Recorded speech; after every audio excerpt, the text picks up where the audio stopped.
Chapter 11. The Battle of Actium. Cleopatra, in parting with Antony as described in the last chapter, lost him for 2 or 3 years. During this time Antony himself was involved in a great variety of difficulties and dangers, and passed through many eventful scenes, which, however, cannot here be described in detail. His life during this period was full of vicissitude and excitement, and was spent probably in alternations of remorse for the past and anxiety for the future. On landing at Tyre, he was first extremely perplexed whether to go to Asia Minor or to Rome. His presence was imperiously demanded in both places. The war which Fulvia had fomented was caused in part by the rivalry of Octavius and the collision of his interests with those of her husband. Antony was very angry with her for having managed his affairs in such a way as to bring about a war. After a time Antony and Fulvia met at Athens. Fulvia had retreated to that city, and was very seriously sick there, either from bodily disease, or from the influence of long-continued anxiety, vexation, and distress. They had a stormy meeting. Neither party was disposed to exercise any mercy toward the other. Antony left his wife rudely and roughly, after loading her with reproaches. A short time afterward she sank down in sorrow to the grave. The death of Fulvia was an event which proved to be of advantage to Antony. It opened the way to a reconciliation between him and Octavius. Fulvia had been extremely active in opposing Octavius's designs, and in organizing plans for resisting him. He felt, therefore, a special hostility against her, and through her against Antony. Now, however, that she was dead, the way seemed to be in some sense opened for a reconciliation. Octavius had a sister, Octavia, who had been the wife of a Roman general named Marcellus.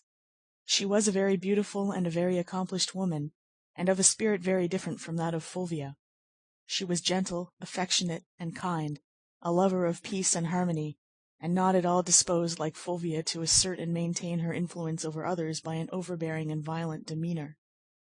Octavia's husband died about this time, and in the course of the movements and negotiations between Antony and Octavius, the plan was proposed of a marriage between Antony and Octavia, which, it was thought, would ratify and confirm the reconciliation.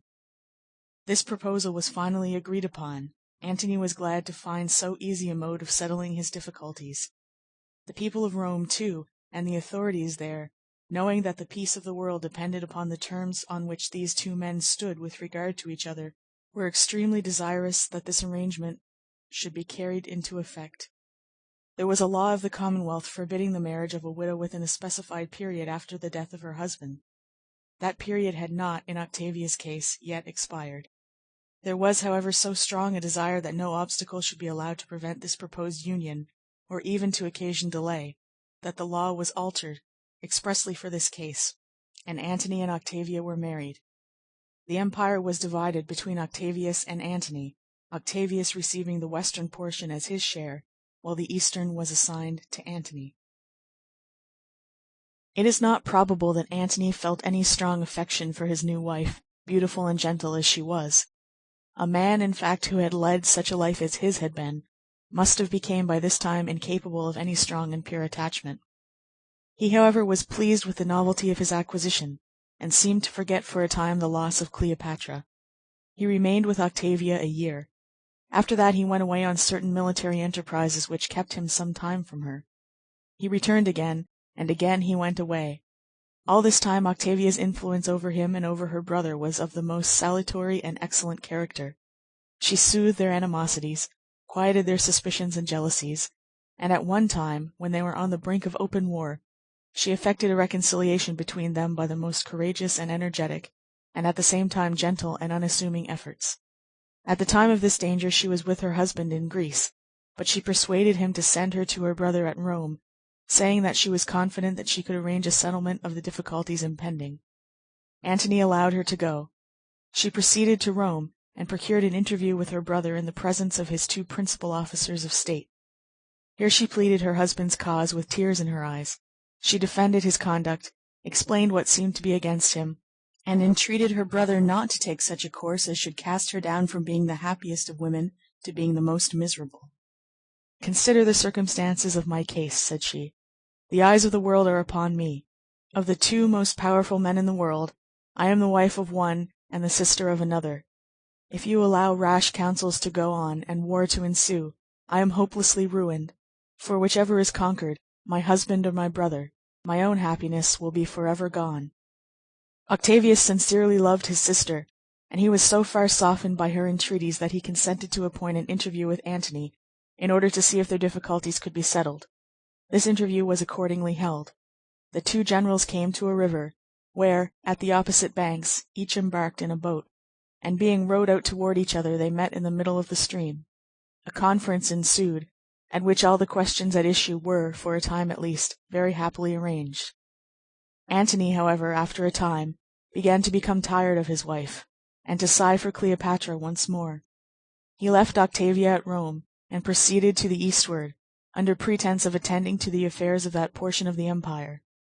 But instead of doing this, he went to Alexandria, and there renewed again his former intimacy with the Egyptian queen.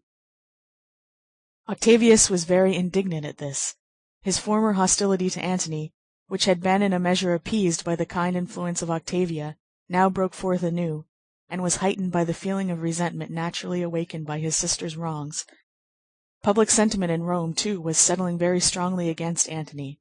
Lampoons were written against him to ridicule him and Cleopatra, and the most decided censures were passed upon his conduct. Octavia was universally beloved, and the sympathy which was everywhere felt for her increased and heightened very much the popular indignation which was felt against the man who could wrong so deeply such sweetness and gentleness and affectionate fidelity as hers. After remaining for some time in Alexandria, and renewing his connection and intimacy with Cleopatra, Antony went away again, crossing the sea into Asia, with the intention of prosecuting certain military undertakings there which imperiously demanded his attention. His plan was to return as soon as possible to Egypt after the object of his expedition should be accomplished. He found, however, that he could not bear even a temporary absence from Cleopatra. His mind dwelled so much upon her, and upon the pleasures which he had enjoyed with her in Egypt, and he longed so much to see her again, that he was wholly unfit for the discharge of his duties in the camp. He became timid, inefficient, and remiss, and almost everything that he undertook ended disastrously. The army, who understood perfectly well the reason of their commander's remissness and consequent ill fortune, were extremely indignant at his conduct, and the camp was filled with suppressed murmurs and complaints. Antony, however, like other persons in his situation, was blind to all these indications of dissatisfaction. Probably he would have disregarded them if he had observed them. At length, finding that he could bear his absence from his mistress no longer, he set out to march across the country, in the depth of the winter, to the seashore, to a point where he had sent for Cleopatra to come to join him. The army endured incredible hardships and exposures in this march. When Antony had once commenced the journey, he was so impatient to get forward that he compelled his troops to advance with a rapidity greater than their strength would bear. They were, besides, not provided with proper tents or with proper supplies of provisions. They were often obliged, therefore, after a long and fatiguing march during the day, to bivouac at night in the open air among the mountains, with scanty means of appeasing their hunger, and very little shelter from the cold rain or from the storms of driving snow. 8,000 men died on this march, from cold, fatigue, and exposure, a greater sacrifice, perhaps, than had ever been made before to the mere ardor and impatience of a lover. When Antony reached the shore, he advanced to a certain seaport near Sidon, where Cleopatra was to land. At the time of his arrival but a very small part of his army was left, and the few men that survived were in a miserably destitute condition. Antony's eagerness to see Cleopatra became more and more excited as the time drew nigh. She did not come so soon as he had expected, and during the delay he seemed to pine away under the influence of love and sorrow. He was silent, absent-minded, and sad. He had no thoughts for anything but the coming of Cleopatra, and felt no interest in any other plans. He watched for her incessantly, and would sometimes leave his place at the table in the midst of the supper, and go down alone to the shore, where he would stand gazing out upon the sea and saying mournfully to himself, "Why does she not come?" The animosity and the ridicule which these things awakened against him on the part of the army were extreme, but he was so utterly infatuated that he disregarded all the manifestations of public sentiment around him, and continued to allow his mind to be wholly engrossed with the single idea of Cleopatra's coming. She arrived at last. She brought a great supply of clothes and other necessaries for the use of Antony's army, so that her coming not only gratified his love, but afforded him, also, a very essential relief in respect to the military difficulties in which he was involved. After some time spent in the enjoyment of the pleasure which being thus reunited to Cleopatra afforded him, Antony began to think of the affairs of his government, which every month more and more imperiously demanded his attention. He began to receive urgent calls from various quarters, rousing him to action. In the meantime, Octavia, who had been all this while waiting in distress and anxiety at Rome, hearing continually the most gloomy accounts of her husband's affairs, and the most humiliating tidings in respect to his infatuated devotion to Cleopatra, resolved to make one more effort to save him. She interceded with her brother to allow her to raise troops and to collect supplies, and then proceed to the eastward to reinforce him. Octavius consented to this. He in fact assisted Octavia in making her preparations. It is said, however, that he was influenced in this plan by his confident belief that this noble attempt of his sister to reclaim her husband would fail, and that by the failure of it Antony would be put in the wrong, in the estimation of the Roman people, more absolutely and hopelessly than ever, and that the way would thus be prepared for his complete and final destruction. Octavia was rejoiced to obtain her brother's aid to her undertaking, whatever the motive might be which induced him to afford it. She accordingly levied a considerable body of troops, raised a large sum of money, provided clothes and tents and military stores for the army, and when all was ready she left Italy and put to sea, having previously dispatched a messenger to her husband to inform him that she was coming. Cleopatra began now to be afraid that she was to lose Antony again, and she at once began to resort to the usual artifices employed in such cases, in order to retain her power over him. She said nothing, but assumed the appearance of one pining under the influence of some secret suffering or sorrow. She contrived to be often surprised in tears. In such cases she would hastily brush her tears away, and assume a countenance of smiles and good humor, as if making every effort to be happy, though really oppressed with a heavy burden of anxiety and grief. When Antony was near her she would seem overjoyed at his presence, and gaze upon him with an expression of the most devoted fondness. When absent from him, she spent her time alone, always silent and dejected, and often in tears, and she took care that the secret sorrows and sufferings that she endured should be duly made known to Antony, and that he should understand that they were all occasioned by her love for him, and by the danger which she apprehended that he was about to leave her. The friends and secret agents of Cleopatra, who reported these things to Antony, made, moreover, direct representations to him, for the purpose of inclining his mind in her favor. They had, in fact, the astonishing audacity to argue that Cleopatra's claims upon Antony for a continuance of his love were paramount to those of Octavia. She, that is, Octavia, had been his wife, they said, only for a very short time. Cleopatra had been most devotedly attached to him for many years. Octavia was married to him, they alleged, not under the impulse of love, but from political considerations alone, to please her brother, and to ratify and confirm a political league made with him. Cleopatra, on the other hand, had given herself up to him in the most absolute and unconditional manner, under the influence solely of a personal affection, which she could not control. She had surrendered and sacrificed everything to him. For him she had lost her good name, alienated the affections of her subjects, made herself the object of reproach and censure to all mankind, and now she had left her native land to come and join him in his adverse fortunes.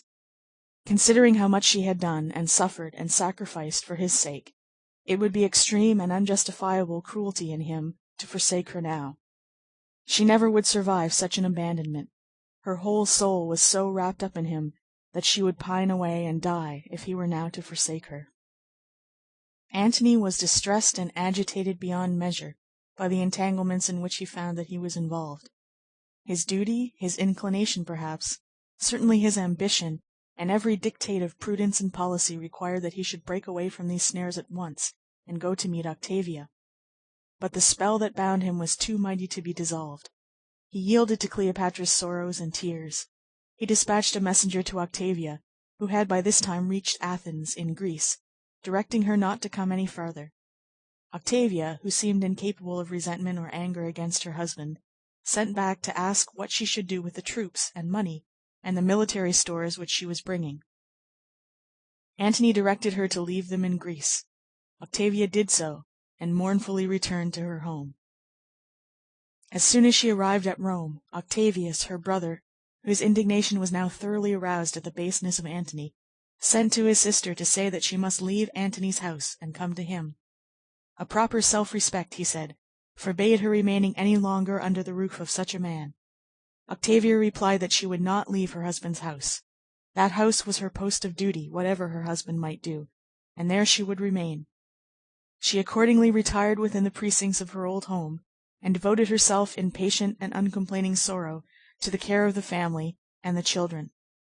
Among these children was one young son of Antony's, born during his marriage with her predecessor Fulvia. In the meantime, while Octavia was thus faithfully, though mournfully fulfilling her duties as wife and mother, in her husband's house at Rome, Antony himself had gone with Cleopatra to Alexandria, and was abandoning himself once more to a life of guilty pleasure there. The greatness of mind which this beautiful and devoted wife thus displayed attracted the admiration of all mankind. It produced, however, one other effect, which Octavia must have greatly deprecated. It aroused a strong and universal feeling of indignation against the unworthy object toward whom this extraordinary magnanimity was displayed. In the meantime, Antony gave himself up wholly to Cleopatra's influence and control, and managed all the affairs of the Roman Empire in the East in the way best fitted to promote her aggrandizement and honor. He made Alexandria his capital, celebrated triumphs there, arranged ostentatious expeditions into Asia and Syria with Cleopatra and her train, gave her whole provinces as presents, and exalted her two sons, Alexander and Ptolemy, children born during the period of his first acquaintance with her, to positions of the highest rank and station as his own acknowledged sons.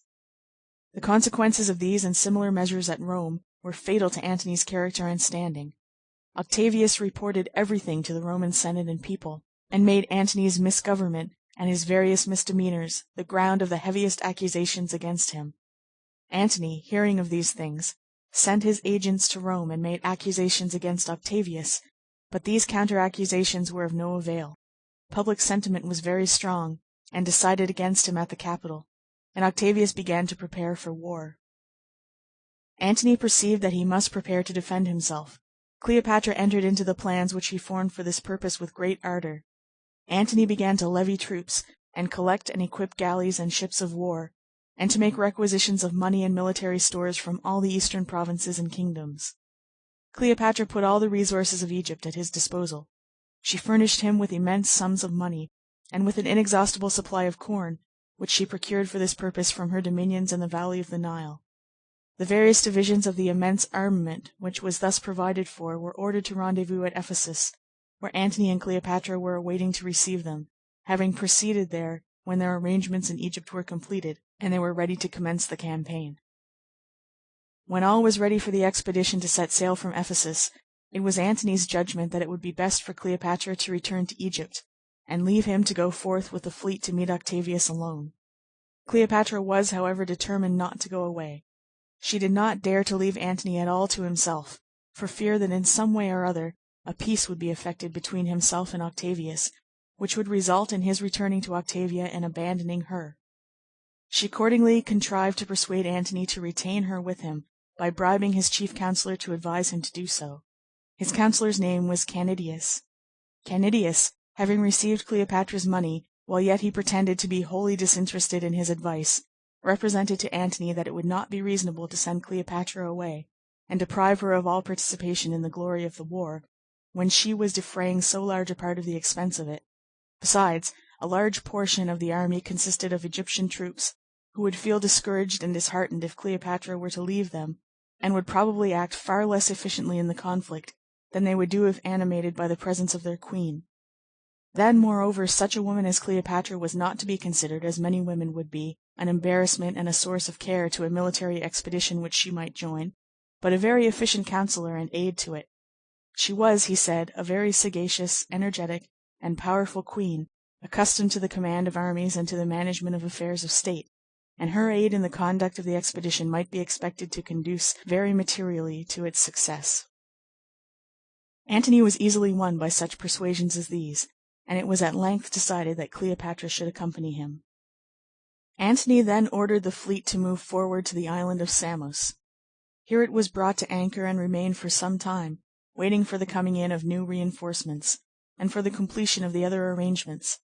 Antony, as if becoming more and more infatuated as he approached the brink of his ruin, spent his time while the expedition remained at Samos, not in maturing his plans and perfecting his arrangements for the tremendous conflict which was approaching, but in festivities, games, revellings, and every species of riot and dissolute excess. This, however, is not surprising. Men almost always, when in a situation analogous to his, fly to similar means of protecting themselves in some small degree from the pangs of remorse, and from the forebodings which stand ready to terrify and torment them at every instant in which these gloomy spectres are not driven away by intoxication and revelry. At least Antony found it so. Accordingly, an immense company of players, tumblers, fools, jesters, and mountebanks were ordered to assemble at Samos, and to devote themselves with all zeal to the amusement of Antony's court. The island was one universal scene of riot and revelry. People were astonished at such celebrations and displays, wholly unsuitable, as they considered them, to the occasion. If such are the rejoicings, said they, which Antony celebrates before going into battle, what festivities will he contrive on his return, joyous enough to express his pleasure if he shall gain the victory? After a time, Antony and Cleopatra, with a magnificent train of attendants, left Samos, and, passing across the Aegean Sea, landed in Greece and advanced to Athens, while the fleet, proceeding westward from Samos, passed around Taenarus, the southern promontory of Greece, and then moved northward along the western coast of the peninsula. Cleopatra wished to go to Athens for a special reason. It was there that Octavia had stopped on her journey toward her husband with reinforcements and aid, and while she was there, the people of Athens, pitying her sad condition, and admiring the noble spirit of mind which she displayed in her misfortunes, had paid her great attention, and during her stay among them had bestowed upon her many honors. Cleopatra now wished to go to the same place, and to triumph over her rival there, by making so great a display of her wealth and magnificence, and of her ascendancy over the mind of Antony, as should entirely transcend and outshine the more unassuming pretensions of Octavia. She was not willing, it seems, to leave to the unhappy wife whom she had so cruelly wronged even the possession of a place in the hearts of the people of this foreign city, but must go and enviously strive to efface the impression which injured innocence had made, by an ostentatious exhibition of the triumphant prosperity of her own shameless wickedness. She succeeded well in her plans. The people of Athens were amazed and bewildered at the immense magnificence that Cleopatra exhibited before them. She distributed vast sums of money among the people. The city, in return, decreed to her the most exalted honors. They sent a solemn embassy to her to present her with these decrees. Antony himself, in the character of a citizen of Athens, was one of the ambassadors. Cleopatra received the deputation at her palace. The reception was attended with the most splendid and imposing ceremonies. One would have supposed that Cleopatra's cruel and unnatural hostility to Octavia might now have been satisfied, but it was not. Antony, while he was at Athens, and doubtless at Cleopatra's instigation, sent a messenger to Rome with a notice of divorcement to Octavia, and with an order that she should leave his house. Octavia obeyed. She went forth from her home, taking the children with her, and bitterly lamenting her cruel destiny. In the meantime, while all these events had been transpiring in the East, Octavius had been making his preparations for the coming crisis, and was now advancing with a powerful fleet across the sea. He was armed with authority from the Roman Senate and people, for he had obtained from them a decree deposing Antony from his power. The charges made against him all related to misdemeanors and offenses arising out of his connection with Cleopatra. Octavius contrived to get possession of a will which Antony had written before leaving Rome, and which he had placed there in what he supposed a very sacred place of deposit. The custodians who had it in charge replied to Octavius, when he demanded it, that they would not give it to him, but if he wished to take it they would not hinder him. Octavius then took the will and read it to the Roman Senate. It provided, among other things, that at his death, if his death should happen at Rome, his body should be sent to Alexandria to be given to Cleopatra, and it evinced in other ways a degree of subserviency and devotedness to the Egyptian queen which was considered wholly unworthy of a Roman chief magistrate. Antony was accused, too, of having plundered cities and provinces to make presents to Cleopatra, of having sent a library of 200,000 volumes to her from Pergamus, to replace the one which Julius Caesar had accidentally burned, of having raised her sons, ignoble as their birth was, to high places of trust and power in the Roman government, and of having in many ways compromised the dignity of a Roman officer by his unworthy conduct in reference to her. He used, for example, when presiding at a judicial tribunal, to receive love letters sent him from Cleopatra, and then at once turn off his attention from the proceedings going forward before him to read the letters. These letters, in accordance with the scale of expense and extravagance on which Cleopatra determined that everything relating to herself and Antony should be done, were engraved on tablets made of onyx or crystal or other hard and precious stones. Sometimes he did this when sitting in the chair of state, giving audience to ambassadors and princes. Cleopatra probably sent these letters in at such times under the influence of a wanton disposition to show her power. At one time, as Octavius said in his arguments before the Roman Senate, Antony was hearing a cause of the greatest importance, and during a time in the progress of the cause, when one of the principal orators of the city was addressing him, Cleopatra came passing by, when Antony suddenly arose, and, leaving the court without any ceremony, ran out to follow her. These and 1,000 similar tales exhibited Antony in so odious a light that his friends forsook his cause, and his enemies gained a complete triumph. The decree was passed against him, and Octavius was authorized to carry it into effect, and accordingly, while Antony, with his fleet and army, was moving westward from Samos and the Aegean Sea, Octavius was coming eastward and southward down the Adriatic to meet him. In process of time, after various maneuvers and delays, the two armaments came into the vicinity of each other, at a place called ACTIUM, which will be found upon the map on the western coast of Epirus, north of Greece. Both of the commanders had powerful fleets at sea, and both had great armies upon the land. Antony was strongest in land troops, but his fleet was inferior to that of Octavius, and he was himself inclined to remain on the land and fight the principal battle there. But Cleopatra would not consent to this. She urged him to give Octavius battle at sea. The motive which induced her to do this has been supposed to be her wish to provide a more sure way of escape in case of an unfavorable issue to the conflict. She thought that in her galleys she could make sail at once across the sea to Alexandria in case of defeat, whereas she knew not what would become of her if beaten at the head of an army on the land. The ablest counselors and chief officers in the army urged Antony very strongly not to trust himself to the sea. To all their arguments and remonstrances, however, Antony turned a deaf ear. Cleopatra must be allowed to have her way. On the morning of the battle, when the ships were drawn up in array, Cleopatra held the command of a division of 50 or 60 Egyptian vessels, which were all completely manned and well equipped with masts and sails. She took good care to have everything in perfect order for flight, in case flight should prove to be necessary. With these ships she took a station in reserve, and for a time remained there, a quiet witness of the battle. The ships of Octavius advanced to the attack of those of Antony, and the men fought from deck to deck with spears, boarding pikes, flaming darts, and every other destructive missile which the military art had then devised. Antony's ships had to contend against great disadvantages. They were not only outnumbered by those of Octavius, but were far surpassed by them in the efficiency with which they were manned and armed. Still, it was a very obstinate conflict. Cleopatra, however, did not wait to see how it was to be finally decided. As Antony's forces did not immediately gain the victory, she soon began to yield to her fears in respect to the result, and finally fell into a panic and resolved to fly. She ordered the oars to be manned and the sails to be hoisted, and then forcing her way through a portion of the fleet that was engaged in the contest, and throwing the vessels into confusion as she passed, she succeeded in getting to sea, and then pressed on under full sail down the coast to the southward. Antony, as soon as he perceived that she was going, abandoning every other thought, and impelled by his insane devotedness to her, hastily called up a galley of 5 banks of oarsmen to pull with all their force after Cleopatra's flying squadron. Cleopatra, looking back from the deck of her vessel, saw this swift galley pressing on toward her. She raised a signal at the stern of the vessel which she was in, that Antony might know for which of the 50 flying ships he was to steer.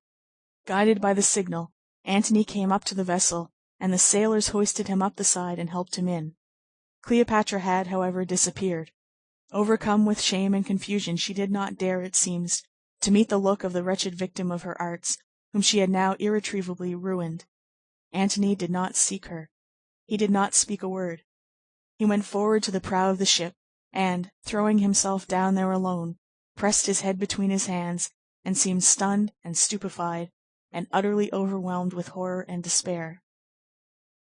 He was, however, soon aroused from his stupor by an alarm raised on board his galley that they were pursued. He rose from his seat, seized a spear, and, on ascending to the quarter-deck, saw that there were a number of small light boats, full of men and of arms, coming behind them, and gaining rapidly upon his galley.